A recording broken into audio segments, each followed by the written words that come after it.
Presentation slides are provided on students' request for purpose of quick reference only, hence it cannot be replaced with standard study material or books that are mentioned in syllabus of respective subjects. Students are expected to refer standard books for study for examination. प्रस्तुति slide केवल त्वरित संदर्भ के उद्देश्य के लिए छात्रों के अनुरोध पर प्रदान की जाती है, इसलिए इसे मानक अध्ययन सामग्री या उन पुस्तकों से नहीं बदला जा सकता है जो संबंधित विषयों के पाठ्यक्रम में उल्लिखित है। छात्रों से परीक्षा के लिए अध्ययन करने हेतु मानक पुस्तकों को संदर्भित करने की उम्मीद है। तो चलिए आज हम लोग क्रिस्टलाइजेशन के इंट्रोडक्शन में अगला पार्ट देखने वाले हैं, वो है सॉल्युबिलिटी, है ना। हमको सॉल्युबिलिटी और सॉल्युबिलिटी कर्व के बारे में जानना है एंड थ्योरीज ऑफ क्रिस्टलाइजेशन जो है वो आज हम स्टार्ट करेंगे। ओके, तो अगर आप इस चैनल पे नए हैं तो प्लीज़ सब्सक्राइब कर लीजिए और अगर एट द एंड आपको वीडियो अच्छा लगे तो लाइक और शेयर कर दीजिएगा, ठीक है। तो चलिए बिना देरी के स्टार्ट करते हैं।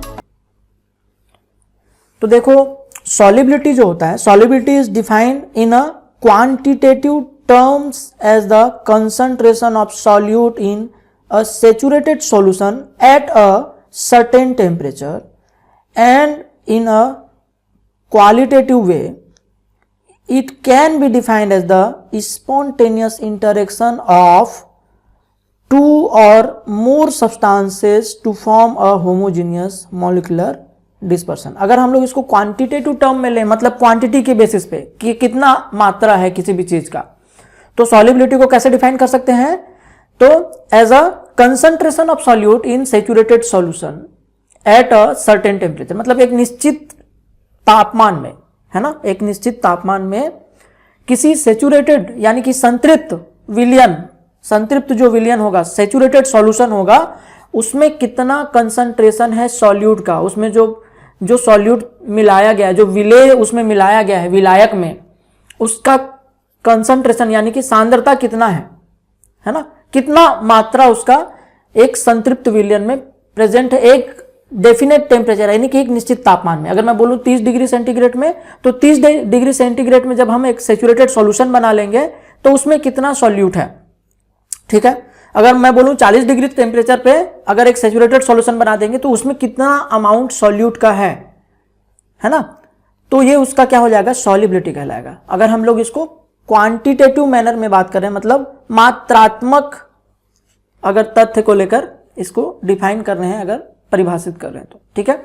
बट अगर हम लोग बोलें कि क्वालिटेटिव मैनर में, क्वालिटेटिव मतलब इसकी जो प्रवृत्ति जो भी रहेगी, तो उसको अगर डिफाइन कर रहे हैं तो कैसा होगा, स्पॉन्टेनियस इंटरेक्शन। स्पॉन्टेनियस मतलब होता है स्वतः, अपने आप। तो इस जब विलेय और विलायक के बीच में यानी कि सॉल्यूट एंड सॉल्वेंट के बीच में जो इंटरेक्शन हो रहा है, स्पॉन्टेनियस इंटरेक्शन, अपने आप होने वाला, ठीक है। 2 और मोर मतलब 2 या 2 से ज्यादा सब्सटेंस हो सकता है ना, to form a homogeneous molecular dispersion, यानी कि जो सॉल्यूशन होता है हम उसको बोल सकते हैं कि ये मॉलिक्यूलर डिस्पर्सन है, एक मतलब ऐसा सॉल्यूशन जिसमें मॉलिक्यूल इक्वली डिस्ट्रीब्यूट है सब तरफ, उस सॉल्यूट के मॉलिक्यूल पूरे तरफ डिस्ट्रीब्यूट है ना। तो ये सॉल्युबिलिटी होता है when a axis of solid, axis मतलब अधिक मात्रा, है ना, when the axis of a solid is brought into contact with liquid, जब हम बहुत सारा सॉलिड को लिक्विड के कांटेक्ट में, लिक्विड के साथ ले आते हैं, molecules of the former are removed from its surface until equilibrium is established between the molecule leaving the solid and those returning to it। मतलब जब हम लोग, जैसा कि आप यहाँ पे देख रहे हैं, हम सॉलिड को रख देते हैं और ये चारों तरफ इसका लिक्विड है ना, एक कंटेनर के अंदर रखा हुआ है। अब क्या होता है, सॉलिड के जो मॉलिक्यूल होते हैं वो धीरे धीरे सरफेस को छोड़कर जाते हैं, कहाँ, सॉलिड को छोड़कर कहाँ जा रहे हैं, इस लिक्विड के सरफेस, लिक्विड में, मतलब ये धीरे धीरे जो सरफेस को छोड़कर जा रहे हैं मॉलिक्यूल और इसमें घुलते जा रहे हैं, डिस्पर्स होते जा रहे हैं मॉलिक्यूल्स, इसी प्रोसेस को हम क्या बोल रहे हैं, सॉल्युबलाइज होना। लेकिन कब तक, जब तक कि इक्विलिब्रियम मेंटेन ना हो, यानी कि इसके सरफेस को छोड़कर जाने वाले और यहां से लौटकर इसके सरफेस में आने वाले इक्विलिब्रियम में ना हो, है ना, तब तक ये जो होते रहता है प्रोसेस, ठीक है। तो between molecules leaving the solid, जो सॉलिड को छोड़कर जा रहे हैं, and those returning to it, मतलब जो सॉलिड में वापस आ रहे हैं, वहां पे कब तक ये हो रहा है रिमूवल, जब तक इक्विलिब्रियम नहीं आ रहा है, ठीक है।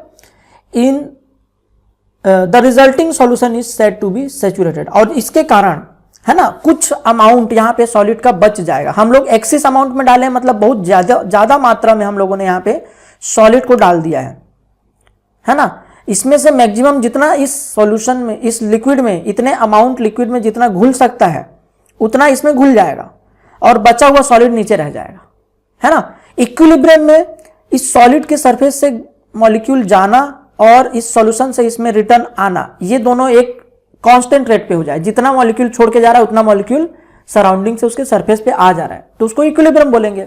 और इस कंडीशन में जो सॉल्यूशन बना हुआ है इसको क्या बोलेंगे, सैचुरेटेड सॉल्यूशन। एक डेफिनेट टेम्परेचर, जिस समय ये सॉल्यूशन बन रहा होगा उस समय इसका टेम्परेचर कितना है, उस टेम्परेचर को क्या बोलेंगे, उस टेम्परेचर पे ये सॉल्यूशन कैसा है, सैचुरेटेड यानी कि संतृप्त है। ठीक है,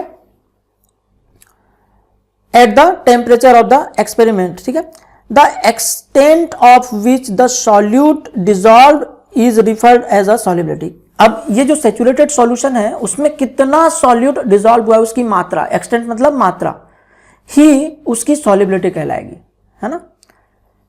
तो the extent of solubility of different substance varies, मतलब अगर हम लोग बोलें कि सॉल्युबिलिटी जो होगा अलग अलग मॉलिक्यूल के लिए, अलग अलग कंपाउंड के लिए अलग होगा, डिफरेंट होगा, है ना। फ्रॉम ऑलमोस्ट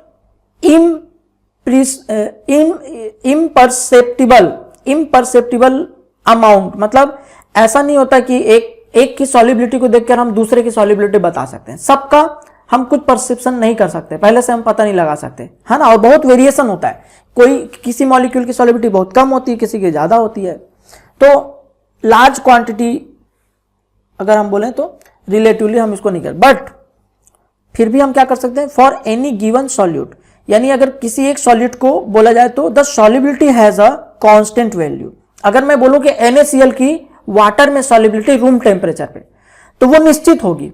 वो अगर हम कहीं भी जाएं, हम अगर टेम्परेचर को निश्चित कर दें, टेम्परेचर को फिक्स कर दें कांस्टेंट टेम्परेचर पे, एक गिवन सॉल्यूट, जिस सॉल्यूट के बारे में हम बोल रहे हैं, अगर मैं बोल रहा हूं NaCl एक सॉल्यूट है जो सॉल्युबलाइज होने वाला है, तो NaCl के लिए वाटर में सॉल्युबिलिटी रूम टेम्परेचर मैं बोलता हूं, अगर कांस्टेंट टेम्परेचर कुछ भी रख सकते हैं, 30 degree, 40 degree, 60 degree room temperature, तो कांस्टेंट टेम्परेचर पे हमेशा उसकी सॉल्युबिलिटी कांस्टेंट होगी। हम चाहे कहीं भी चले जाएं, हम पानी और नमक को अगर मिलाना चाहेंगे उस टेम्परेचर पे, तो मैक्सिमम वो उतना ही घुलेगा। ठीक है, इसको हम बोलते हैं, तो एक सॉल्यूट के लिए हमेशा सॉल्युबिलिटी सेम होगी उस डेफिनेट टेम्परेचर पे, पर अगर सॉल्यूट बदल रहा है, सॉल्वेंट बदल रहा है, तो सॉल्युबिलिटी चेंज होगी। ठीक है, the solubility of the compound depends on the physical and chemical properties of the solute. जो हम बोल रहे हैं सॉल्युबिलिटी, ये डिपेंड किस पे करता है, फिजिकल और केमिकल प्रॉपर्टीज। फिजिकल प्रॉपर्टी और केमिकल प्रॉपर्टी किस पे, सॉल्यूट पे भी और सॉल्वेंट पे भी। सॉल्वेंट की प्रॉपर्टी भी और सॉल्यूट की प्रॉपर्टी दोनों पे डिपेंड करता है ना। As well as on the factors as, इसके अलावा सॉल्यूट और सॉल्वेंट के फिजिकल केमिकल प्रॉपर्टी पे तो ये डिपेंड करता ही है, इसके अलावा ये टेम्परेचर पे, प्रेशर पे और पीएच पे, पीएच ऑफ द सॉल्यूशन, है ना, इस पे भी डिपेंड करता है। और टू अ लेजर एक्सटेंट, कुछ मात्रा में, कुछ हद तक, the state of sub division of the solute, solute के सब डिविजन स्टेट पे भी डिपेंड करता है। ठीक है, तो सॉल्युबिलिटी को अफेक्ट करने वाले क्या क्या फैक्टर हो गए यहाँ पे, प्रेशर हो गया, टेम्परेचर हो गया, पीएच हो गया, और प्रॉपर्टी, फिजिकल और chemical property of solute, physical property of solvent and state of sub division of the solute. ये सारे जो हैं उसकी सॉल्युबिलिटी को प्रभावित करेंगे, अफेक्ट करेंगे। ठीक है, फिर देखिए solubility expressions, the solubility of the drug में भी हम लोग अगर इसको एक्सप्रेस करना चाहते हैं कि हम सॉल्युबिलिटी को कैसे एक्सप्रेस करें, कैसे लिखें, है ना, या कैसे बोलें, तो एक्सप्रेशन ऑफ सॉल्युबिलिटी को अगर हम बोलें तो कैसे होगा, देखो, the solubility of a drug may be expressed in the number of way, बहुत सारे तरीके हैं इसको एक्सप्रेस करने का, बताने का। The United State Pharmacopoeia, USP क्या बोलता है, describes the solubility of drug as, है ना, यूएसपी के अकॉर्डिंग, यूनाइटेड स्टेट फार्माकोपिया के अकॉर्डिंग सॉल्युबिलिटी को कैसे बताया जाता है, सॉल्युबिलिटी ऑफ ड्रग जो है उसको एक्सप्रेस करने का तरीका है, drugs as parts of solvent required for 1 part solute, एक पार्ट सॉल्यूट को डिसॉल्व करने के लिए कितना पार्ट सॉल्वेंट लगेगा, इस टाइप के टर्म में जब हम लोग एक्सप्रेस कर रहे हैं। ये कहां पे दिया है, यूएसपी में, है ना, यूनाइटेड स्टेट फार्माकोपिया। अच्छा, इसके अलावा देखो, solubility is also quantitatively expressed in term. हम सॉल्युबिलिटी को और किस टर्म में कर सकते हैं, हम मोलेलिटी में कर सकते हैं, हम मोलेलिटी में एक्सप्रेस कर सकते हैं, हम मोलेरिटी में एक्सप्रेस कर सकते हैं, और हम परसेंटेज के फॉर्म में भी एक्सप्रेस कर सकते हैं, है ना। तो सॉल्युबिलिटी को एक्सप्रेस करने के कई सारे तरीके हैं। ठीक है, आई होप आप लोग को ये बात समझ में आ गई होगी। चलिए बात करते हैं सॉल्युबिलिटी से रिलेटेड कुछ और पॉइंट्स को। तो देखिए, under certain conditions it is possible to prepare a solution containing a large amount of solute, then is necessary to form a saturated solution। देखो, in certain condition, कुछ स्थितियों में, है ना, कुछ निश्चित परिस्थितियों में it is possible, ये संभव है, to prepare a solution containing large amount of solute, हम एक ऐसा solution बना सकते हैं जो large amount of solute रखेगा, then is necessary to form a saturated solution. मतलब सैचुरेटेड सॉल्यूशन बनाने के लिए जितना सॉल्यूट की जरूरत है उससे भी ज्यादा सॉल्यूट हम घोल सकते हैं कुछ विशेष परिस्थिति में, इन सर्टेन कंडीशन।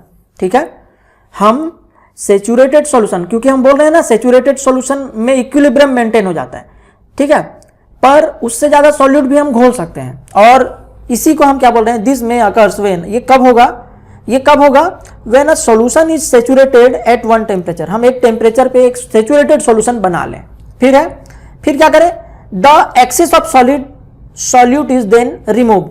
अब जो एक्स्ट्रा सॉल्यूट जो बच गया है उसको फिल्टर करके रिमूव कर दें, हटा दें, एंड द सॉल्यूशन कूल्ड। इसके बाद जो सॉल्यूशन बना है उसको ठंडा करें, तो क्या होगा, the solute present in solution even though it may be less soluble at the lower temperature. मतलब आपको पता है कि टेम्परेचर घटाने पे सॉल्युबिलिटी कम हो रही है ना, क्योंकि टेम्परेचर बढ़ाने पे सॉल्युबिलिटी बढ़ती है। तो अगर हम एक मान लेते हैं हमने 40 डिग्री पे एक सॉल्यूशन बनाया है, 40 डिग्री सेंटीग्रेड पे एक सैचुरेटेड सॉल्यूशन बनाया है, मैं इसको SS लिख रहा हूं, ठीक है, एक सैचुरेटेड सॉल्यूशन बनाया और उसमें से एक्सेस अमाउंट ऑफ सॉल्यूट को हमने रिमूव कर दिया। अब ये सॉल्यूशन जो बचा उसको हम क्या बोलेंगे, सैचुरेटेड सॉल्यूशन। मैं इसको क्या करूं, कूल करूं, ठंडा करूंगा तो क्या होगा, मान लेते हैं मैं इसको 30 डिग्री सेंटीग्रेड तक ठंडा कर दिया, तो जो सॉल्यूशन बना है वो सुपर सैचुरेटेड सॉल्यूशन होगा, सुपर सैचुरेटेड सॉल्यूशन, SSS। ठीक है, कैसे, क्योंकि 30 डिग्री पे सॉल्युबिलिटी थोड़ी कम होती है, लेकिन अभी भी उसमें सॉल्यूट जो है वो घुला हुआ है कम टेम्परेचर पे भी। ठीक है, समझते हैं, देखिए जो अभी मैंने बोला इसको समझते हैं। क्या कहता है ये कि the solute present in solution, हमको कैसे बनाना है ना, ये जो हमने बोला, जो हम लार्ज अमाउंट जो है उसको हम इसके अंदर ऐड कर रहे हैं। तो जैसा कि मैंने बताया 40 डिग्री से मैंने 30 डिग्री तक क्या किया था, कूल किया था, यानी टेम्परेचर डाउन करने पे भी सॉल्यूट उसमें प्रेजेंट जो है ना, हमने सॉल्यूशन को कूल किया।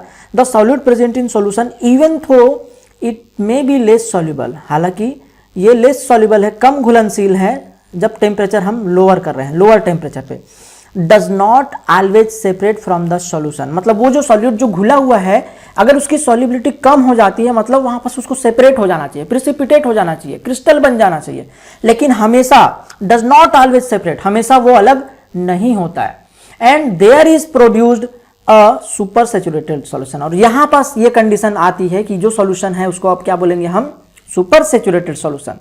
ठीक है, सच सॉल्यूशन फॉर्म्ड बाय, जैसे एग्जांपल के तौर पे सोडियम थायोसल्फेट, सोडियम थायोसल्फेट हम सॉल्यूशन बना रहे हैं और पोटेशियम एसीटेट बना रहे हैं, मतलब थायोसल्फेट ले लो या पोटेशियम एसीटेट ले लो एग्जांपल के तौर पे, फॉर एग्जांपल। ठीक है, may be made to deposit their excess of solute by vigorous सेकिंग।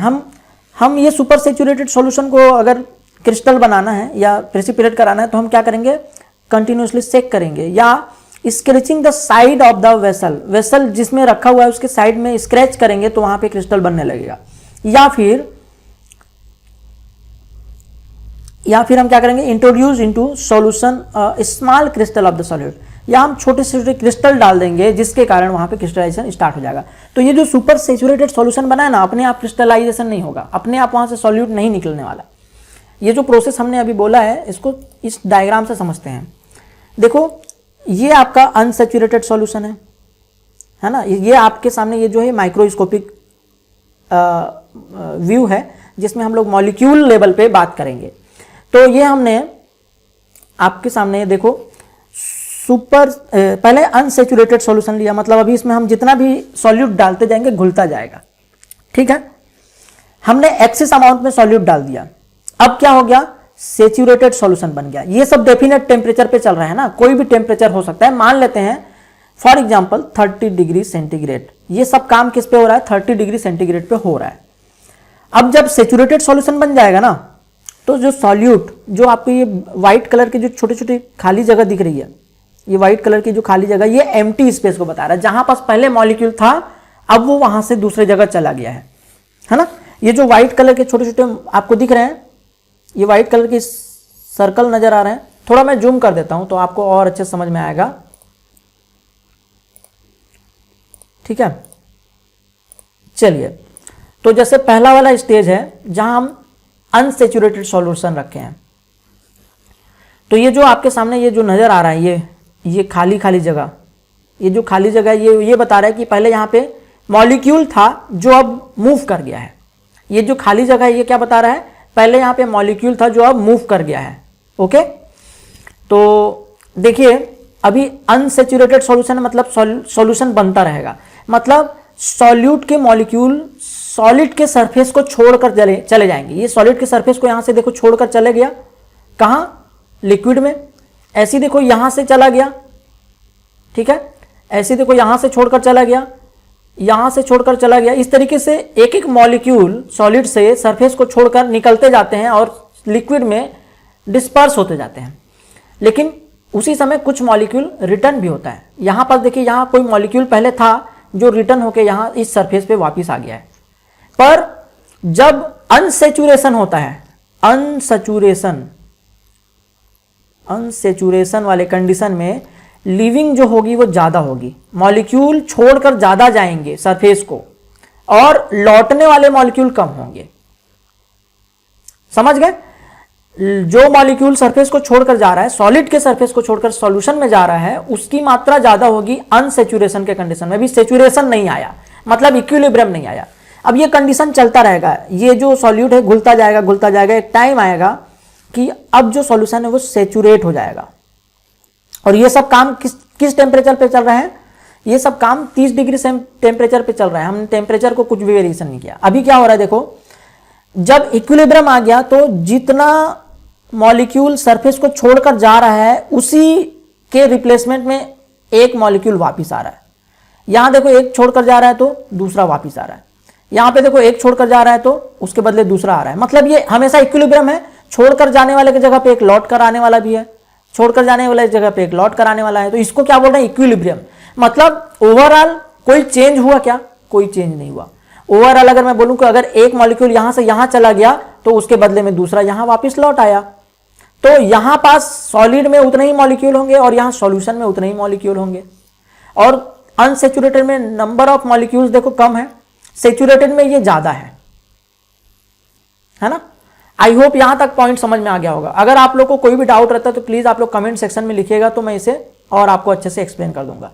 अब देखो हम सेचुरेटेड सॉल्यूशन तो बना लिए, अब हमने सेचुरेटेड सॉल्यूशन बना लिया। ये जो है ये सेचुरेटेड सॉल्यूशन है,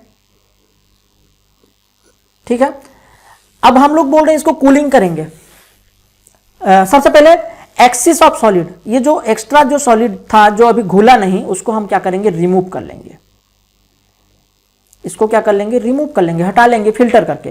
तो अब हमारे पास क्लियर सॉल्यूशन बचेगा जिसमें कोई भी सॉलिड है ही नहीं, कोई सॉलिड नहीं है। तो ये जो सॉल्यूशन है ये हमारा सेचुरेटेड सॉल्यूशन कहलाएगा, ठीक है। सेचुरेटेड क्लियर सॉल्यूशन, जिसमें आप देखोगे maximum amount of solute present है। ये अभी सेचुरेटेड की बात कर रहे हैं, सुपर सेचुरेटेड की बात ही नहीं कर रहे हैं, ठीक है। तो अल्टीमेटली क्या हो रहा है? ये सॉल्यूशन में अब देखो इसमें क्रिस्टलाइजेशन नहीं हो रहा है। अगर हमको क्रिस्टलाइजेशन इंड्यूस करना है तो हम क्या करते हैं, या तो कूलिंग करके सुपर सैचुरेटेड सॉल्यूशन बना लेते हैं, या हम सुपर सैचुरेटेड सॉल्यूशन जो है हम ठंडा करेंगे तो क्या होगा, सॉल्युबिलिटी कम होती है और फिर भी यहाँ पे सॉल्यूट जो है डिपॉजिट नहीं हो रहा है। हमको डिपॉजिट करने के लिए हम क्या करते हैं, ऐड सीड क्रिस्टल। हम बोलते हैं जैसे बीज डालना, सीड का मतलब बीज होता है, तो हम छोटा सा क्रिस्टल का टुकड़ा इसके अंदर डाल दें। ये जो अभी हमने सैचुरेटेड सॉल्यूशन बनाया है या सुपर सैचुरेटेड सॉल्यूशन बनाया है, अगर हम उसको उसके अंदर एक क्रिस्टल का टुकड़ा डाल दें छोटा सा, तो वो बीज का काम करता है। और जैसे ही एक छोटा सा क्रिस्टल पहुंच गया, इसके आते ही जो यहां सॉल्यूशन में घुले हुए जो मॉलिक्यूल हैं, वो मॉलिक्यूल इसके सरफेस पे आना चालू कर देंगे, जुड़ना चालू कर देंगे और क्रिस्टल का ग्रोथ करने लगेंगे। ये देखो इस तरीके से क्रिस्टल बनने लगा। इधर कोई क्रिस्टल नहीं था, इसको हम प्रिसिपिटेट बोल रहे हैं या क्रिस्टल्स बोल रहे हैं। यहां पे देखो इस तरीके से क्रिस्टल बनने लगा। तो ये प्रोसेस चलता है जब हम लोग क्रिस्टलाइजेशन, रिक्रिस्टलाइजेशन प्रोसेस वगैरह परफॉर्म कर रहे होते हैं। ठीक है, समझ गए? आई होप आप लोगों को ये बात समझ में आ गई होगी। ठीक है, तो ये तभी पॉसिबल है जब हमारा सुपर सैचुरेटेड सॉल्यूशन बन जाएगा। ठीक है, तो चलिए बात करते हैं।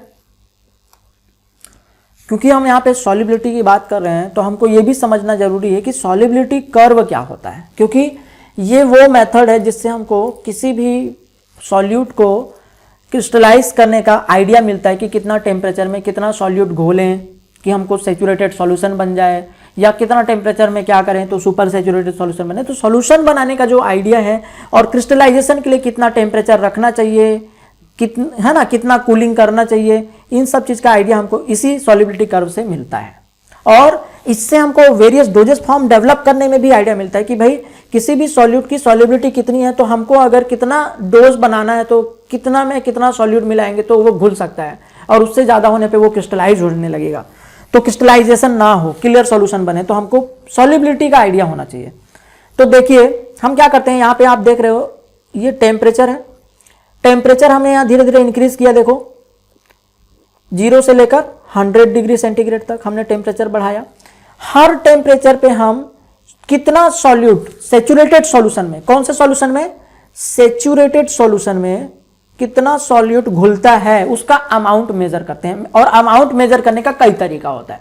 या तो हम टाइट्रेशन करके पता लगा लेते हैं कि उसमें कितना सॉल्यूट है, या हम ग्रेविमेट्रिक मेथड से पता लगा लेते हैं, या हम क्या करते हैं, जैसे अगर मैं सॉल्ट की बात करूं, नमक की बात करूं, पानी में घोलूंगा और अगर मुझे उसमें कितना अमाउंट है नमक का ये पता करना है, तो मैं क्या करूंगा, सैचुरेटेड सॉल्यूशन बना के फिल्टर कर लूंगा, और वो जो सैचुरेटेड सॉल्यूशन है उसको फिर से मैं क्या करूंगा, इवेपोरेट करूंगा, तब तक कि जब तक कि उसके नीचे का, उसके अंदर का सारा पानी इवेपोरेट होके बाहर ना निकल जाए, और लास्ट में जो सॉलिड बचेगा उसको मैं वे कर लूंगा, तौल लूंगा।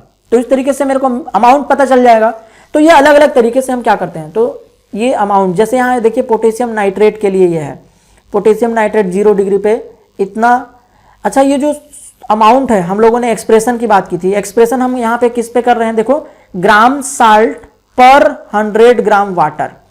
100 ग्राम वाटर में कितना ग्राम साल्ट घुल सकता है उसका मेजरमेंट किया हमने। 100 ग्राम वाटर कांस्टेंट है हमेशा, बस हम कितना ग्राम साल्ट घोल सकते हैं। तो 0 डिग्री पे 13.9 ग्राम, 10 डिग्री पे 21.2 ग्राम, है ना, 21.2, 31.6, 45.3, 61.4, 83.5 और 106। ये हो गया आपका पोटेशियम नाइट्रेट के लिए। ऐसे ही पोटेशियम सल्फेट के लिए है, और ऐसे ही सोडियम क्लोराइड के लिए है। तो इस तरीके से हमको अमाउंट मिल जाता है। अब जब ये अमाउंट मिल जाता है, फिर हम एक कर्व खींचते हैं, एक ग्राफ बनाते हैं, किसके किसके बीच में, टेम्परेचर और ग्राम, मतलब ग्राम साल्ट इन 100 ग्राम वाटर के बीच। तो टेम्परेचर बढ़ाते जाएंगे तो हमको एक कर्व मिलेगा, जैसा कि तुम्हारे सामने यहाँ पे नजर आ रहा है, दिख रहा है। तो हम जैसे यहाँ पे देखिए 0 डिग्री पे 13 था, तो हम जब 0 डिग्री पे जाएंगे तो 13 अमाउंट होगा यहाँ पे कुछ। तो आप देख पा रहे हो ये जो ब्लू कलर का है, ये ब्लू कलर का जो ग्राफ है ये किसके लिए है, पोटेशियम नाइट्रेट के लिए है। फिर अगला जो देख रहे हैं आप ऑरेंज कलर वाला, ये किसके लिए है, पोटेशियम सल्फेट के लिए है, ये ऑरेंज वाला। और ये जो ग्रीन वाला है ये किसके लिए है, सोडियम क्लोराइड के लिए है। तो आप देख पा रहे होंगे कि सभी का स्लोप अलग अलग है। जैसे आप सबसे पहले पोटेशियम नाइट्रेट का देखोगे तो इसमें स्लोप में बहुत सारा चेंज आ रहा है ना। और उसी जगह पे अगर हम पोटेशियम सल्फेट की बात करें तो इसमें स्लोप में बहुत कम चेंज आ रहा है। और सोडियम क्लोराइड का देखें तो उसमें और भी कम चेंज आ रहा है, हालांकि थोड़ा थोड़ा बढ़ रहा है। अगर तुम गौर से देखोगे तो थोड़ा थोड़ा बढ़ रहा है। देखो यहाँ पे पॉइंट नीचे है, यहाँ पे पॉइंट लाइन तक पहुंच गया, मतलब थोड़ा सा तो बढ़ा है। जब हम लोगों ने 0 से 100 डिग्री तक टेम्परेचर बढ़ाया मतलब थोड़ा सॉल्युबिलिटी बढ़ा है।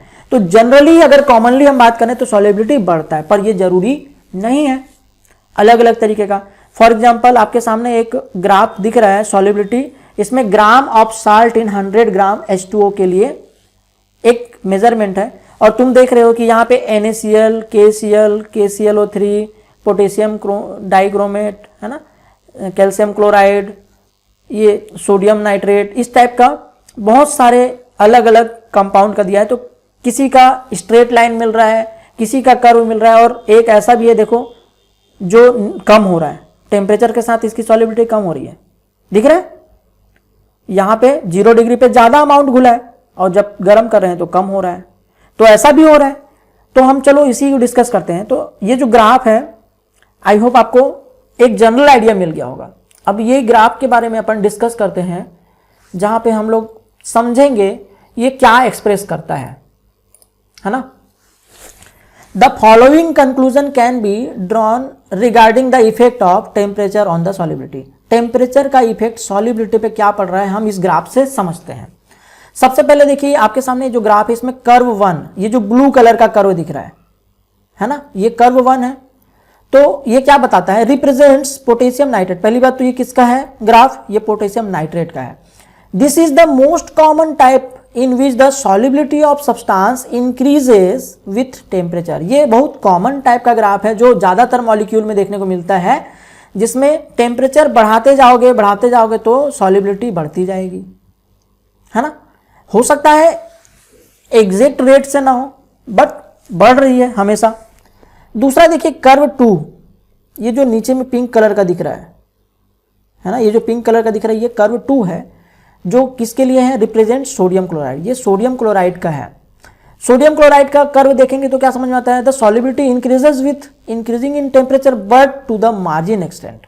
मतलब यहाँ पे टेम्परेचर बढ़ाने से सॉल्युबिलिटी तो बढ़ रहा है, लेकिन कुछ मार्जिन एक्सटेंट तक, जैसे मार्जिन यहाँ से यहाँ तक है तो यहाँ से यहाँ तक ही ये बढ़ेगा, इसके आगे नहीं, या कुछ है ना। और बहुत लिटिल अमाउंट जो होगा इंक्रीज हो रहा है, क्योंकि साल्ट जो होता है वो आयनिक होता है ना। आयंस क्या होते हैं, जैसे ही वाटर में जाएंगे कंप्लीटली डिसोसिएट हो जाते हैं, तुरंत डिसॉल्व हो जाते हैं। साल्ट की सॉल्युबिलिटी सबसे ज्यादा होती है एक्वस मीडियम में, है ना, इसलिए इसमें ज्यादा वेरिएशन नजर नहीं आ रहा टेम्परेचर के कारण, बट फिर भी हो तो रहा है। फिर देखिए तीसरा, देखिए कर्व 3 की बात करें तो रिप्रेजेंट सोडियम थायोसल्फेट। ये जो ऑरेंज कलर का ऊपर में तुम देख रहे हो कलर, ये जो देख रहे हो ये सोडियम थायोसल्फेट का कर्व है। ये क्या बताता है, here solubility increases rapidly with temperature. Temperature बढ़ाने के साथ इंक्रीज हो रहा है तेजी से, बट इन्फ्लेक्शंस आर ऑब्जर्व, यानी कि इन्फ्लेक्शंस मतलब होता है मोड़। Inflections are observe in the curve में देखने को मिल रहा है टू रिप्रेजेंट डिफरेंट हाइड्रेट्स। अलग अलग हाइड्रेट्स कंडीशन जब आती जाएगी तो एक मोड़, एक टर्न मिलता है। जैसे कि तुम देख रहे हो सबसे पहले ये 5H2O वाला कंडीशन है, यानी कि पेंटाहाइड्रेट कंडीशन है, 5 हाइड्रेट मॉलिक्यूल इसके साथ जुड़ा हुआ है। हाइड्रेट्स क्या होता है, एक्चुअली हाइड्रेट वो फॉर्म है जिसमें कोई भी सब्सटेंस अपने साथ वाटर मॉलिक्यूल को बाइंड कर लेता है। रिवर्सिबल होता है हालांकि ये बाइंड हो जाता है मॉलिक्यूल के साथ। तो अभी पेंटाहाइड्रस कंडीशन में क्या है, 5 वाटर मॉलिक्यूल इसके साथ जुड़ा हुआ है, ठीक है। तो पेंटाहाइड्रस कंडीशन में टेम्परेचर बढ़ा रहे हैं, ये धीरे धीरे बढ़ गया। एक टाइम ऐसा आया जहां पास ये जो 5 हाइड्रेट कंडीशन है उस टेम्परेचर पे ये पेंटाहाइड्रेट से डाइहाइड्रेट कंडीशन में आ गया। मतलब अब जो वाटर मॉलिक्यूल है वो 5 नहीं रह गया है जो उससे बाइंड था, अब 2 रह गया है। तो जैसे ये डाइहाइड्रेट कंडीशन में आता है एक टर्न आ गया। देखो अभी ये जा रहा होता तो ऐसा जाता, अगर मैं आपको बताऊं कि अगर ये ऐसा टेम्परेचर बढ़ाने पे जा रहा होता तो ये इससे आगे निकलना चाहिए, पर यहां पे आगे ना निकल के ये इधर मुड़ गया, ठीक है। तो एक टर्न आया हाइड्रेट कंडीशन चेंज होते ही, यहाँ पे 5 हाइड्रेट था, यहाँ पे 2 हाइड्रेट यानी कि डाईहाइड्रेट कंडीशन है। फिर देखो एक पॉइंट ऐसा आता है वहां पास ये हाफ हाइड्रेट कंडीशन में होता है, तो एक टर्न और आ गया। फिर एक पॉइंट आता है जहां पास एनहाइड्रस कंडीशन है, अब कोई वाटर मॉलिक्यूल उसके मॉलिक्यूल्स के साथ जुड़ा हुआ नहीं है ना, बाउंडेड नहीं है, यानी कि एनहाइड्रस में कोई वाटर मॉलिक्यूल नहीं है, इसको बोलेंगे एनहाइड्रस कंडीशन। तो यहां पे एक और टर्न आ गया। तो इस तरीके से अलग अलग कई जगह पे टर्न आ रहा है ना, डिफरेंट हाइड्रेट्स के लिए डिफरेंट टर्न आता जा रहा है। तो ये हमको कर्व 3 से समझ में आता है, जो किसका एग्जांपल है, सोडियम थायोसल्फेट में आपको देखने को मिलेगा। जब तुम सोडियम थायोसल्फेट का ग्राफ बनाओगे तो इस तरीके का ग्राफ बनेगा टेम्परेचर बढ़ाने के साथ। फिर देखो जो चौथा कर्व है रिप्रेजेंट सोडियम कार्बोनेट, ये जो ब्लू कलर का देख रहे हो आप, ये ब्लू कलर का नीचे वाले में बी वाला जो है उसमें, तो ये क्या बताता है, देखो टेम्परेचर बढ़ाने से पहली बात तो ये किसको बता रहा है, सोडियम कार्बोनेट को रिप्रेजेंट कर रहा है। दिस कर्व इज अनयूजुअल, ये अनयूजुअल टाइप का है। Here solubility of sodium carbonate increases with temperature, जैसे कि सब जगह हो रहा है कि पहले टेम्परेचर बढ़ाने पे सॉल्युबिलिटी बढ़ रहा है, but if it is in hydrate form, कब तक बढ़ रहा है, जब तक ये हाइड्रेट फॉर्म में है, ठीक है। Once the compound turns into monohydrate form, जब कंपाउंड को गर्म करते जाएंगे सॉल्युबिलिटी बढ़ाने के लिए, तो एक टेम्परेचर ऐसा होगा जहां पे ये मोनोहाइड्रेट कंडीशन में आ जाएगा। किस कंडीशन में आ जाएगा, मोनोहाइड्रेट मतलब एक वाटर मॉलिक्यूल उससे जुड़ा हुआ है ना, जैसा कि आप यहां देख रहे हो, यहां डॉट H2 है, मतलब ये मोनोहाइड्रेट कंडीशन है। तो जैसे ही ये मोनोहाइड्रेट फॉर्म में आता है it's solubility decreases with temperature, मतलब टेम्परेचर बढ़ाने से सॉल्युबिलिटी अब कम हो रही है। देखो नीचे की तरफ आ रहा है ग्राफ, तो सॉल्युबिलिटी कम हो रही है, फर्दर टेम्परेचर बढ़ाने पे सॉल्युबिलिटी कम हो रही है जब ये मोनोहाइड्रेट कंडीशन में है। तो अल्टीमेटली इससे आइडिया मिल गया कि हर एक का एक अलग टाइप का सॉल्युबिलिटी कर्व होगा, कॉमनली इंक्रीज होता है टेम्परेचर के साथ। अगर आपको इन जनरल बात की जाए कि टेम्परेचर बढ़ाने से क्या होगा, तो सॉल्युबिलिटी बढ़ेगी। लेकिन समटाइम्स जहां हाइड्रेट कंडीशन होता है, जहां मॉलिक्यूल में हाइड्रेट फॉर्म होते हैं, वहां पास आपको डिफरेंस देखने को मिलेगा, जैसे सोडियम थायोसल्फेट में देखा था और जैसे यहां पे हम लोग सोडियम कार्बोनेट में देख रहे हैं, है ना। तो आई होप ये वाला जो ग्राफ है ये आपको समझ में आ गया होगा। इसके अलावा देखें, solubility curve are useful in predicting the experimental condition, ये हमको जरूरत पड़ता है प्रिडिक्शन करने के लिए, अनुमान लगाने के लिए। डिजायर्ड फॉर क्रिस्टलाइजेशन सब्सटेंस, कि कौन सा एक्सपेरिमेंटल कंडीशन, मतलब कितना टेम्परेचर रखें, कितना सॉल्यूट डालें तो हम क्रिस्टलाइजेशन प्रोसेस कर सकते हैं। Since super saturation is achieved by reducing temperature, the influence of temperature on the solubility of the substance is important, क्योंकि टेम्परेचर रिड्यूस करने से सुपर सेचुरेटेड सॉल्यूशन बनता है, तो यहाँ पे टेम्परेचर का एक बहुत बड़ा रोल है और इसलिए हमको ये सॉल्युबिलिटी कर्व के बारे में समझना भी बहुत जरूरी है। तो यहाँ पे इंपॉर्टेंस समझ में आया। चलिए नेक्स्ट स्लाइड पे चलते हैं और बात करते हैं the formation of crystals from solution involve 3 steps. जो हम लोग अभी बात कर रहे हैं कि जो क्रिस्टल बन रहा है, फॉर्मेशन ऑफ क्रिस्टल, वो कैसे होगा, सॉल्यूशन से क्रिस्टल बनने वाला है। The formation of crystal from solution involve 3 step, इसमें 3 स्टेप इन्वॉल्व होता है, 3 स्टेप इन्वॉल्व होगा। पहला स्टेप क्या होता है, सुपर सेचुरेशन।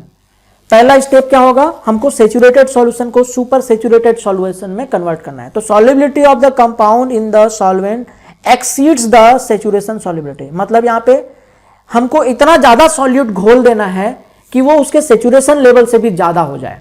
तो कैसे बनाएंगे, तो पहले सेचुरेटेड सॉल्यूशन बनाएंगे, फिर उस सॉल्यूशन को हम क्या कर देंगे, सॉल्यूशन को ठंडा करेंगे या उसमें से सॉल्वेंट रिमूव करेंगे। तो देखो कैसे करते हैं, सुपर सेचुरेशन अचीव्ड बाय, हमको सुपर सेचुरेशन कैसे प्राप्त करना है, कैसे बनाना है, तो या तो इवेपोरेशन करेंगे, सॉल्वेंट को धीरे धीरे इवेपोरेट कर देंगे, या फिर कूलिंग कर देंगे, ठंडा कर देंगे, सॉल्यूशन को ठंडा कर देंगे, या फिर formation of new solute as a result of chemical reaction. कभी कभी क्या होता है, केमिकल रिएक्शन से एक नया सॉल्यूट बनता है ना, मतलब रिएक्टेंट की सॉल्युबिलिटी ज्यादा होगी, लेकिन जब वो नया सॉल्यूट बनेगा रिएक्शन के थ्रू तो उस सॉल्यूट की सॉल्युबिलिटी कम होगी, तो वो क्रिस्टलाइजेशन होने लगेगा, है ना। या addition of substance which is more soluble in solvent than the solid to be crystallize, या फिर हम ऐसे सब्सटेंस को उसके अंदर ऐड कर देते हैं जिसकी सॉल्युबिलिटी जो होती है उसमें जो पहले से प्रेजेंट सॉल्यूट है जिसका हम क्रिस्टलाइजेशन करना चाहते हैं उससे ज्यादा सॉलिबिलिटी है, ठीक है। ऐसा सब्सटेंस मिला दिया जिसकी सॉलिबिलिटी उसमें पहले जो दूसरा मॉलिक्यूल है उसके कंपैरिजन में ज्यादा है, तो क्या होगा, जिसकी सॉलिबिलिटी ज्यादा वो घुल जाएगा, जिसकी सॉलिबिलिटी कम है वो प्रिसिपिटेट होने लगेगा, यानी उसका क्रिस्टल बनने लगेगा। तो सुपर सैचुरेशन अचीव करने के ये सारे तरीके हैं, ठीक है। तो ये पहला स्टेप होता है सुपर सैचुरेशन। दूसरा स्टेप क्या होता है, न्यूक्लियस फॉर्मेशन। इसको हम टर्म देते हैं birth of very small bodies of a new phase. New phase मतलब सॉलिड फेज। तो यहां पे क्या होगा, किसका बर्थ हो रहा है, वेरी स्मॉल बॉडी, एक छोटे से मॉलिक्यूल का। जैसा कि तुम यहां पे देखो न्यूक्लिएशन में ये छोटा सा बॉडी बन रहा है, देखो बहुत सारे मॉलिक्यूल आपस में जुड़ रहे हैं और एक छोटी सी यूनिट बना रहे हैं। देखो पहले घुले हुए हैं, फिर ये कोलिजन होते जाएंगे, एक दूसरे से मॉलिक्यूल जुड़ते जाएंगे और अल्टीमेटली तुमको यहाँ पे एक नजर आ रहा है, देखो जहां पे मैंने सर्कल किया है ना, ये जो छोटा सा क्रिस्टल का टुकड़ा बन रहा है इसी को क्या बोल रहे हैं, न्यूक्लिएशन। ये हमको नेकेड आई से नजर नहीं आएगा, इसको माइक्रोस्कोप से देखोगे तब नजर आएगा। माइक्रोस्कोप से भी मुश्किल है ना, अल्ट्रा माइक्रोस्कोप करना पड़ेगा, बहुत ज्यादा इलाज करके देखोगे तब तुमको एक छोटा सा न्यूक्लियस नजर आएगा, एक छोटा सा बिंदु नजर आएगा जहां क्रिस्टल बनना अभी शुरू हुआ है, ठीक है। फिर देखिए तीसरा स्टेप होता है क्रिस्टल ग्रोथ। जब एक बार शुरुआत हो जाती है ना तो क्रिस्टल बड़े होने लगते हैं। Crystal growth is the diffusion process and surface phenomena from solution solute molecule और ion reaches the face of the crystal by diffusing. Diffusion का मतलब देखो, जैसे ये क्रिस्टल का न्यूक्लिएशन होगा, जैसे कि तुम यहाँ पे सेकेंड वाला डायग्राम में देखोगे तो यहाँ पे एक छोटा सा ये क्रिस्टल का एक न्यूक्लिएशन हुआ है, ये छोटा छोटा न्यूक्लिएशन हुआ। तो इसमें क्या होता है, धीरे धीरे घूमते हुए जो मॉलिक्यूल दिख रहे हैं ये आकर इससे जुड़ते जाते हैं डिफ्यूजन के थ्रू और इसका साइज बड़ा होने लगता है ना। अभी भी ये बहुत छोटे हैं और बड़े होने लगते हैं। तो बड़े होने लगेंगे तो जैसा कि तुम यहाँ राइट साइड में देखो, माइक्रोस्कोपिक लेवल पे अगर तुम देखोगे तो तुम देखना इसको स्टार्ट से कैसे दिखता है, जैसे अभी ये बड़ा हो रहा है क्रिस्टल, है ना। ये देखो छोटा क्रिस्टल से धीरे धीरे क्या हो रहा है, क्रिस्टल बड़ा हो रहा है, साइज में बड़ा हो रहा है, देख रहे हैं इस माइक्रोस्कोपिक, देख रहे हो साइज में बड़ा हो रहा है। इसी को हम क्या बोल रहे हैं, क्रिस्टल ग्रोथ। इसको क्या बोल रहे हैं, क्रिस्टल ग्रोथ। तो क्रिस्टलाइजेशन प्रोसेस में 3 स्टेप है, super saturation, nucleus formation and crystal growth. I hope ये पॉइंट आपको समझ में आ गया होगा। चलिए नेक्स्ट स्लाइड पे चलते हैं और हम लोग थ्योरीज ऑफ क्रिस्टलाइजेशन की बात करते हैं, ठीक है। थ्योरीज ऑफ क्रिस्टलाइजेशन मतलब क्रिस्टल बनने का जो फिनोमिना है वो कैसे हो रहा है उसको देखते हैं, ठीक है। एक उसका सिद्धांत, थ्योरीज मतलब सिद्धांत। तो जैसा कि तुम देख पा रहे हो यहाँ पे हमने सॉल्यूशन बनाया, सैचुरेटेड सॉल्यूशन और अनसैचुरेटेड सॉल्यूशन, दोनों कुछ भी हो सकता है, सैचुरेटेड भी अनसैचुरेटेड भी। अब हम इस सॉल्यूशन को क्या करेंगे, इवेपोरेट करवाएंगे। मतलब हम देख रहे हो इवेपोरेशन ऑफ सॉल्वेंट, सॉल्वेंट को धीरे धीरे रिमूव किया, भाप बना के उड़ा दिया, या फिर हम कूल कर रहे हैं, सॉल्यूशन को ठंडा कर रहे हैं, कूलिंग कर रहे हैं, या फिर हम उसमें कुछ एडिटिव्स मिला रहे हैं। जैसा कि हमने बात किया था कि कुछ ऐसे सब्सटेंस मिला देते हैं जिसकी सॉलिबिलिटी उसमें प्रेजेंट सॉल्यूट से ज़्यादा हो। तो इन तीनों मेथड में से कोई भी मेथड आप अडॉप्ट करोगे तो क्या मिलेगा हमको, सुपर सैचुरेटेड सॉल्यूशन मिलेगा। हमको क्या मिलेगा, सुपर सैचुरेटेड सॉल्यूशन मिलेगा, ठीक है। अभी जो सुपर सैचुरेटेड सॉल्यूशन है ना, इसमें हम कभी कभी क्या होता है, अपने आप न्यूक्लिएशन होता है, पर कभी कभी अपने आप न्यूक्लिएशन नहीं हो पाता, है ना। अपने आप न्यूक्लिएशन नहीं हो पाया मतलब हम उसमें क्या करेंगे, कुछ एडिशन करेंगे क्रिस्टल्स का, या ब्रेकिंग ऑफ वीक क्रिस्टल, या कुछ दोनों कंडीशन होगा। अगर खुद से न्यूक्लियस बन रहा है तो हमको ब्रेक करके उसको छोटे छोटे न्यूक्लियस में तोड़ना भी होता है ताकि क्रिस्टलाइजेशन को बहुत अच्छे से परफॉर्म कर सके। तो जैसा कि तुम यहाँ नीचे देख रहे हो, हम इसको हीट करके एक सॉल्यूशन बना रहे हैं। सॉल्यूशन बना के हम फिल्टर पेपर की मदद से हम फिल्टर कर रहे हैं। जो एक्स्ट्रा सॉलिड है, जो सॉल्युबलाइज नहीं हुआ, वो फिल्टर पेपर में रुक जाएगा और नीचे हमको एक क्लियर सॉल्यूशन मिल जाएगा जो कि सैचुरेटेड सॉल्यूशन है। अब हम इसको कूलिंग करें, इवेपोरेशन करें या एडिशन करें कुछ चीज़ का, तो हमको एक देखो यहाँ पे अगला स्टेप में नजर आ रहा है, छोटे छोटे न्यूक्लियस अपीयर हो रहे हैं, छोटे छोटे बिंदु नजर आ रहे हैं। ये जो प्रोसेस है ये न्यूक्लिएशन है। अभी जब न्यूक्लिएशन होता है ना तो उसके चारों तरफ क्लस्टर्स बन जाते हैं, बहुत सारे छोटे छोटे साइज के न्यूक्लियस के आसपास टर्बिडिटी दिखेगा, इसको बोल रहे हैं क्लस्टर्स। और ये आपस में अरेंज होते जाएंगे, जिसको बोलेंगे एम्ब्रियो यानी कि भ्रूण, या लेटिस अरेंजमेंट बोलेंगे, है ना। और इस तरीके से एक न्यूक्लियाई बनेगा। ये जो प्रोसेस है ना न्यूक्लिएशन का, छोटा से जो बड़ा हो रहा है वो इस तरीके से हो रहा है। बहुत पहले छोटा सा टर्बिडिटी दिखेगा, क्लस्टर, और फिर वो अल्टीमेटली न्यूक्लियाई बन जाएगा। और फिर जब एक न्यूक्लियस फॉर्मेशन हो जाता है तो फिर क्या होता है, उस न्यूक्लियस का ग्रोथ होता है, बड़ा होता है, साइज में वो बड़ा होता जाएगा। जो एक बार न्यूक्लियस फॉर्मेशन हो गया उसका साइज में ग्रोथ होता जाएगा। तो जैसा कि तुम लास्ट वाले स्टेप में देख रहे हो साइज कैसे बड़ा हो रहा है क्रिस्टल का, लास्ट वाले स्टेप में नीचे देखिए यहाँ पे क्रिस्टल का ग्रोथ हो रहा है। तो इन्हीं सब फिनोमिना को आप इमेजिन कीजिए। यहाँ पे राइट साइड में एक आपका एनिमेशन नजर आ रहा है जहाँ पे क्रिस्टल ग्रोथ दिख रहा है, और दूसरा आप यहाँ पे ऊपर में देखिए एक पेट्री डिश में कैसे क्रिस्टल का फॉर्मेशन स्टार्ट हो रहा है। जब तुम क्रिस्टलाइजेशन करोगे तो हमने इसको टाइम रैप करके देखा है, मतलब फास्ट कर दिया है टाइम को, और क्रिस्टल के बनने के प्रोसेस को आपके सामने दिखा रहे हैं, है ना। तो तुम देखो इस पेट्री डिश के अंदर क्या चेंजेस आ रहा है, देख रहे हो, क्रिस्टल बड़ा हो रहा है ना। तो इसको क्या बोलेंगे, क्रिस्टल ग्रोथ बोलेंगे, ठीक है। अच्छा चलिए देखते हैं इसको फिर से एक बार स्टार्ट से देखते हैं, इसके बाद हम लोग नेक्स्ट स्लाइड पे चलते हैं। ओके, लेफ्ट हैंड वाला जो डायग्राम आपको टॉप में दिख रहा है, ठीक है। देखो अभी क्लियर सॉल्यूशन है। अब देखो बीच में छोटी छोटी सी बिंदी थोड़ी सी नजर आएगी, देख रहे हो, ये छोटी छोटी सी जो डॉट्स जैसे नजर आई है ये आपकी क्रिस्टल्स की न्यूक्लियस है।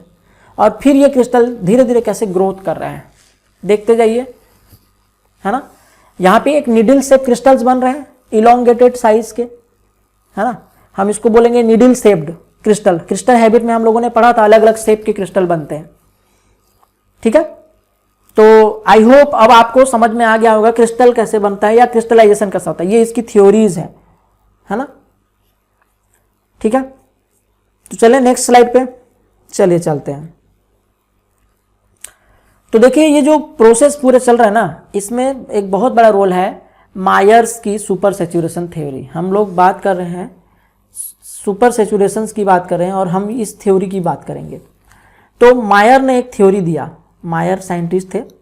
Myers theory of super saturation postulates a definite relationship between concentration and temperature। ये concentration और temperature के बीच में एक रिलेशन बताता है at which crystal will spontaneously form in an initial unseeded solution।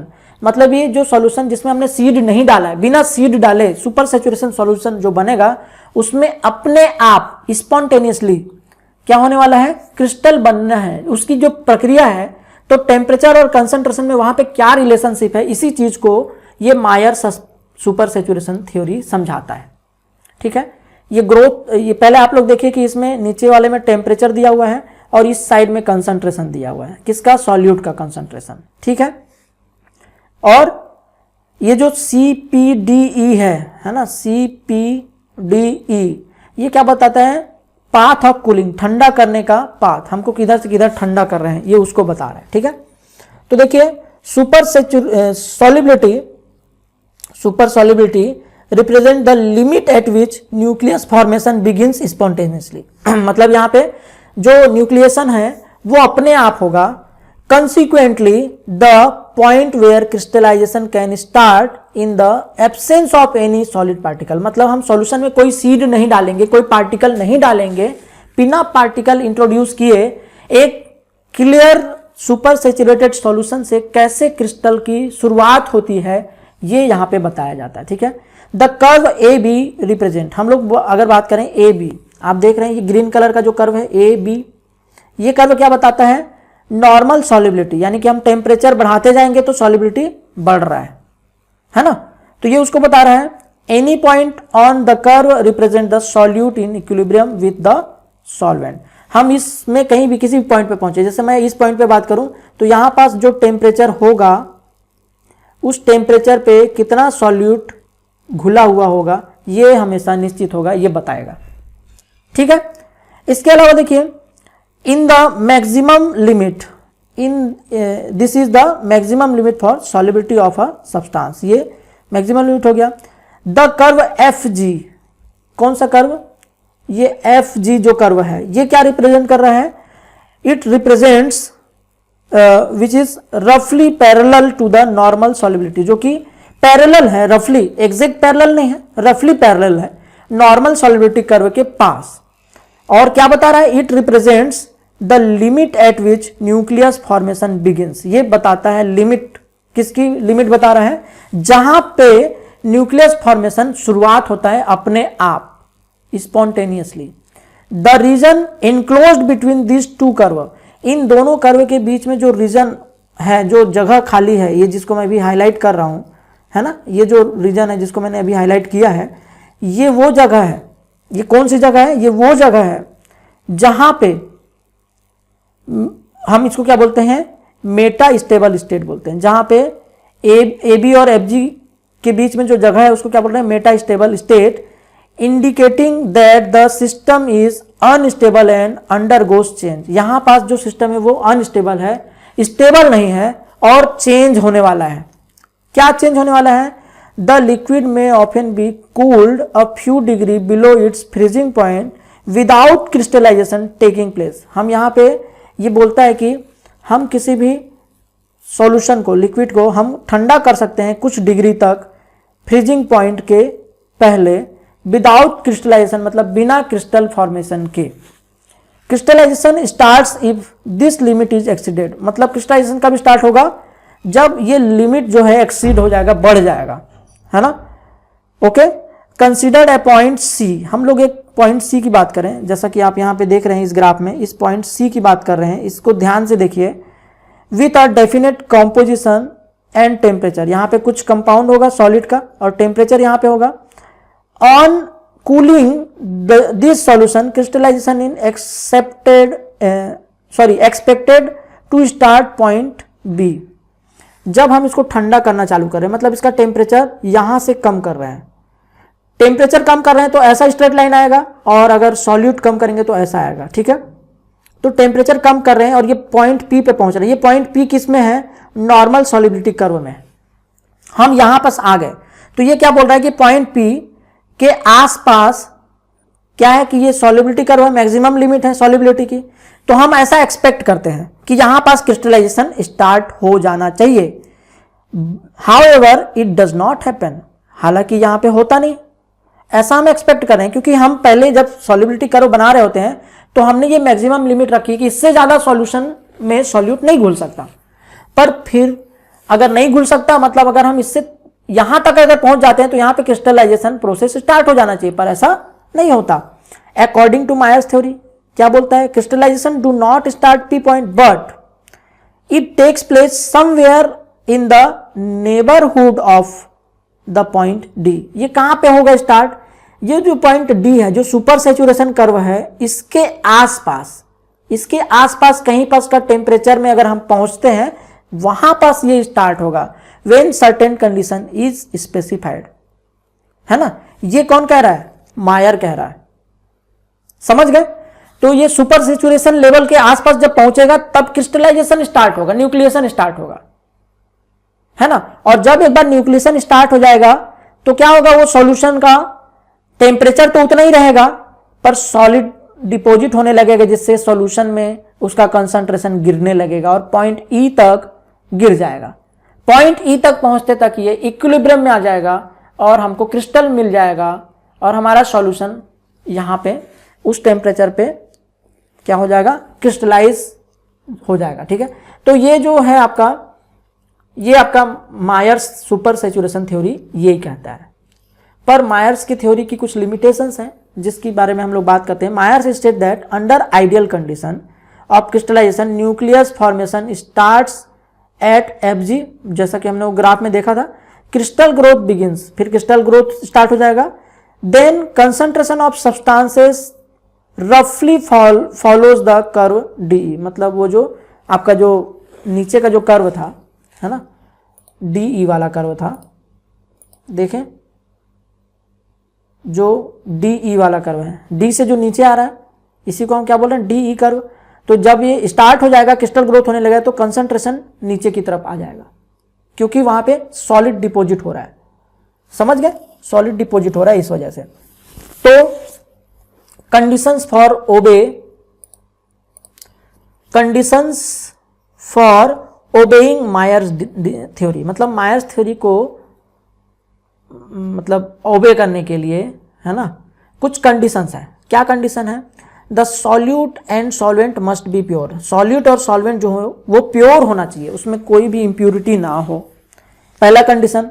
दूसरा condition, the solution must B free from solid solute particle, मतलब जो हमारा सॉल्यूशन होगा उसमें कोई सॉलिड पार्टिकल नहीं होना चाहिए, उसको फिल्टर करके हटा देना, फ्री होना, फ्री फ्रॉम सॉलिड, कोई भी सॉलिड पार्टिकल ना हो, सॉल्यूशन ही हो, क्लियर सॉल्यूशन। एंड अगला पॉइंट क्या कहता है? The solution must B free from foreign solid material, solute का तो कोई पार्टिकल हो ही ना, उसके अलावा कोई फॉरेन पार्टिकल भी नहीं होना चाहिए, बाहर का कोई कचरा ना चला जाए उसके अंदर, कुछ भी नहीं जाना चाहिए। इसके बाद और क्या कहता है ये? The solution must be protected from entry of any particle, इसके अलावा सॉल्यूशन को ऐसा क्लोज्ड करके रखना है, प्रोटेक्ट करके रखना है कि उसके अंदर कोई भी पार्टिकल का एंट्री ना हो, कहीं से उसके अंदर कोई कचरा गिरे भी ना, पहले तो होना भी नहीं चाहिए और बाहर से बाद में गिरना भी नहीं चाहिए। एंड अगला पॉइंट कहता है सॉफ्ट और weak crystal must not form during the process, है ना, जब हम प्रोसेस कर रहे होंगे तो सॉफ्ट और वीक क्रिस्टल का फॉर्मेशन नहीं होना चाहिए। एंड अगली बात क्या कहता है? There should not be any fluctuation in maintaining the temperature, temperature को मेंटेन करने में भी कोई फ्लक्चुएशन ना हो, टेम्परेचर भी एकदम कांस्टेंट हो, तब ये मायर का थ्योरी जो है वो फॉलो होता है। समझ गए? मायर का थ्योरी तभी फॉलो होता है जब ये सारे कंडीशंस जो हमने 1 2 3 4 5 6 पॉइंट्स देखे हैं, जो हमने अभी यहाँ पे 1 2 3 4 5 6 जो पॉइंट देखे हैं, इन सभी को कंडीशन को मेंटेन किया जाएगा, तब ये मायर थ्योरी जो है एप्लीकेबल है।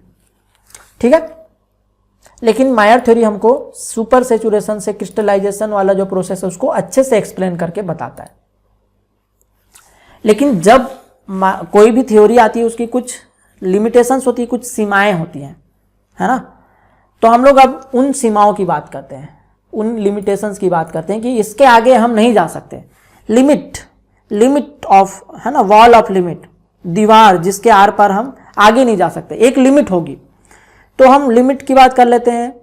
पहला क्या है? According to Myers theory crystallization start at super solubility curve but general tendency is that crystallization takes place in an area rather than the line, मतलब इसकी लिमिट क्या है? जैसा कि हम लोग ग्राफ में देखते थे कि एक सुपर सैचुरेशन ग्राफ होता था और एक सैचुरेशन ग्राफ होता था, तो हमको क्रिस्टलाइजेशन कहाँ स्टार्ट होना चाहिए? इस लाइन पे होना चाहिए।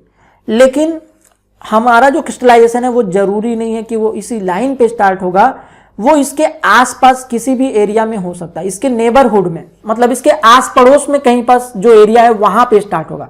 तो एक लिमिटेशन ये हो गया, जरूरी नहीं है कि इसी लाइन पे क्रिस्टलाइजेशन स्टार्ट हो, इसके आसपास यहां भी क्रिस्टलाइजेशन स्टार्ट हो सकता है। समझ गए? अगला पॉइंट है if the solution is kept for longer period, अगर तुमने सॉल्यूशन को लंबे समय तक रख दिया, nucleation starts well below the super solubility curve, अगर हम सॉल्युबिलिटी कर्व और सुपर सॉल्युबिलिटी कर्व जैसा कि हमने ऐसा देखा था, तो अगर हमने कोई सॉल्यूशन बनाया तो हम एक्सपेक्ट कर रहे हैं मायर्स थ्योरी के अकॉर्डिंग कि इसके आसपास कहीं पर सैचुरेशन, सुपर सैचुरेशन वाला जो लाइन है उसके आसपास कहीं क्रिस्टलाइजेशन होगा। लेकिन अगर हमारा सॉल्यूशन जो है वो सैचुरेटेड भी है या सैचुरेटेड नहीं भी है, तो भी अगर लंबे समय तक हमने सॉल्यूशन को रखा है, पैक करके स्टोर करके रखा है, न्यूक्लिएशन स्टार्ट हो सकता है। और सुपर सॉल्युबिलिटी कर्व के नीचे भी, सुपर सॉल्युबिलिटी कर्व के ऊपर नहीं बल्कि उससे नीचे भी, हम ज्यादा सैचुरेटेड सॉल्यूशन ना बनाएं, सैचुरेटेड भी बना दें या सैचुरेटेड के आसपास भी होगा, वहां भी क्रिस्टलाइजेशन स्टार्ट हो सकता है अगर लंबे समय तक सॉल्यूशन को रख दिया जाए। तो ये भी एक लिमिटेशन हो गया। इसके अलावा क्या हो गया? If the solution is available in large volume, अगर सॉल्यूशन बहुत ज्यादा वॉल्यूम में है तो nucleation starts well below the super saturation curve, solubility curve. This is because formation of nuclei depends on the accidental collisions of molecules of solute. These collisions are more in large volume than in small volume.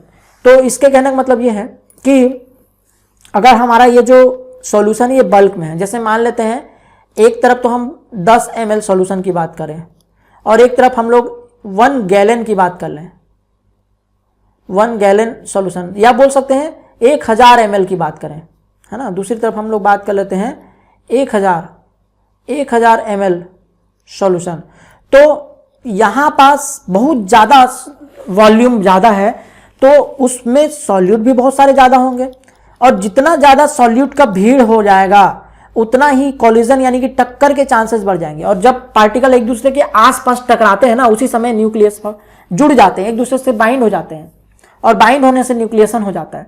तो जितना ज़्यादा volume होगा उतना ही collision के chances, probability बढ़ जाएंगे, है ना। Collisions are more in large volume than the small volume as compare to small volume. कम वॉल्यूम में कम सॉल्यूट, कम टक्कर की संभावना, ज्यादा भीड़ ज्यादा टक्कर की संभावना। तो वॉल्यूम ज्यादा है वहां पे क्रिस्टलाइजेशन हमारा जो सुपर सॉल्युबिलिटी लाइन है ना, उसके नीचे भी पॉसिबल है। इसके अलावा Myers theory is applicable when super solute and pure solvent are used. Myers theory is applicable when pure solute and pure solvent are used in practice. Myers theory पहले ही बोलता है कि ये प्योर सॉल्वेंट के लिए एप्लीकेबल है। It is impossible to get them in pure state. Practically अगर बोले तो ये इम्पॉसिबल है। प्योर नाम की कोई चीज नहीं होती दुनिया में, कुछ ना कुछ इंप्योरिटी होगा ही होगा, भले ही 1-2 मॉलिक्यूल का इंप्योरिटी हो। तो फिर इसका मतलब मायर थ्योरी आइडियल कंडीशन के लिए है, एक्चुअल कंडीशन के लिए एप्लीकेबल नहीं है। तो ये इसकी लिमिट्स हो गई। एकदम प्योर सॉल्वेंट भी प्योर हो और सॉल्यूट भी प्योर होना चाहिए, थोड़ी सी भी उसमें इंप्योरिटी नहीं होनी चाहिए। फिर देखो 5वां point, for crystallization the solution must be stored for longer period. During storage millions of dust particle can enters. Nucleation can be initiate not only by solute molecule but also by dust particle. तो इसमें यह भी है कि जो solute है, हम लोग न्यूक्लिएशन के लिए हम लोग उसमें सीड करते हैं, मतलब उसमें बीज डालते हैं। तो जो बीज डालते हैं वो वही सॉल्यूट का होता है जिस सॉल्यूट का क्रिस्टलाइजेशन करना है हमने को। लेकिन ये जरूरी नहीं है कि वही सेम सॉल्यूट को हम उसके अंदर डालें तभी क्रिस्टलाइजेशन होगा। हम उसके अंदर कोई भी सॉल्यूट डाल दें, कोई भी सॉलिड पार्टिकल, कोई कचरा भी डाल देंगे, उसके कारण भी क्रिस्टलाइजेशन स्टार्ट हो जाएगा। तो ये इसकी कुछ लिमिटेशंस है, जरूरी नहीं है कि सॉल्यूट का ही बने, है ना। तो आई होप आपको मायर्स थ्योरी जो है समझ में आ गया होगा। सुपर सॉल्युबिलिटी जो थ्योरी है मायर्स की, वो समझ में आ गया होगा। और आज के लिए इतना ही। अगर आप इस चैनल पे नए हैं तो सब्सक्राइब कर लीजिए, और अगर आपको वीडियो अच्छा लगा तो आप इसे लाइक और शेयर कर दीजिएगा जाते जाते, और अपने फ्रेंड्स को भी शेयर कीजिए ताकि उनको भी बेनिफिट मिले। और अगर आपको इसमें कोई पार्ट समझ में नहीं आया तो प्लीज़ कमेंट सेक्शन में आप लिख दीजिएगा, तो मैं उसे दोबारा किसी दिन आपको एक्सप्लेन कर दूंगा किसी वीडियो के थ्रू। और अगर आप चाहते हैं इसके अलावा कोई और भी टॉपिक पे आप वीडियो लेक्चर चाहते हैं तो प्लीज़ आप लोग कमेंट में लिखिए, और जब मुझे समय मिलेगा तो मैं कोशिश करूंगा कि आपको वो वीडियो भी प्रोवाइड कर सकूं। ओके, तो ठीक है, फिर मिलते हैं नेक्स्ट वीडियो में। Thank you.